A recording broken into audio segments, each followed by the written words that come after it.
बहुत साल पहले एक छोटे से कस्बे में सलीम नाम का आदमी रहता था।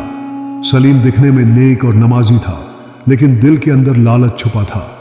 उसके पिता का देहांत तब हुआ जब वह 20 साल का था। पिता ने जाते जाते एक वसीयत छोड़ी थी, मेरी जमीन दोनों बेटों में बराबर बांट देना और अपनी मां की देखभाल करना। सलीम का छोटा भाई आरिफ उम्र में सिर्फ 12 साल का था और मां बीमार रहती थी।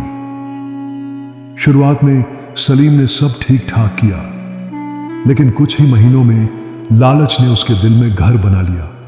उसने मां और भाई से कहा, यह जमीन बेचकर हम नया घर बना लेंगे और कारोबार शुरू करेंगे। भरोसे में आकर मां ने जमीन बेचने की इजाजत दे दी, लेकिन सलीम ने सारा पैसा अपने नाम कर लिया। छोटे भाई के हिस्से का 1 रुपया भी नहीं दिया। आरिफ चुप रहा। मां ने भी सब्र किया, लेकिन दिल टूट गया। मां की तबीयत दिन ब दिन बिगड़ती गई। एक रात मां ने सलीम को अपने पास बुलाया और कांपती आवाज में कहा, बेटा, किसी का हक मत मारना, वरना यह जमीन का टुकड़ा कब्र में भी चैन नहीं लेने देगा। सलीम ने हंसते हुए कहा, अम्मा, यह सब पुराने जमाने की बातें हैं, अब जमाना बदल गया है। कुछ ही दिनों बाद मां का इंतकाल हो गया। उनकी कब्र पर गांव वाले फातिहा पढ़ने जाते, लेकिन कहते कि हर रात कब्र से कराहने की आवाजें आती हैं। शुरू में सलीम ने इसे मजाक समझा, लेकिन एक रात वह खुद कब्र के पास गया।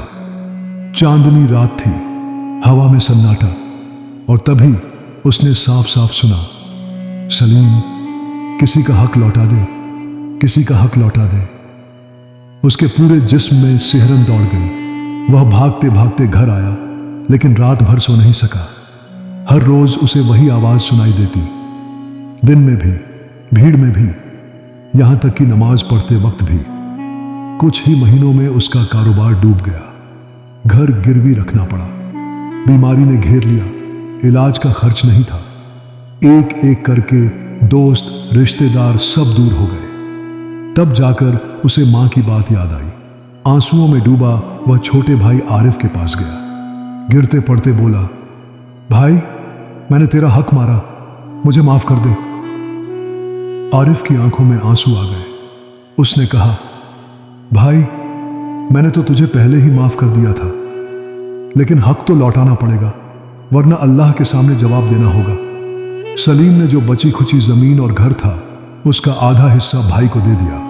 उसने गांव के गरीबों में खाना बांटा और मां की कब्र पर जाकर तौबा की।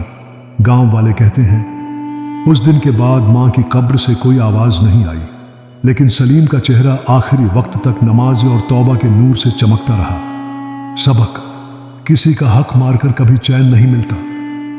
दुनिया में कानून से बच सकते हो, लेकिन कब्र और आखिरत में सिर्फ इंसाफ होगा।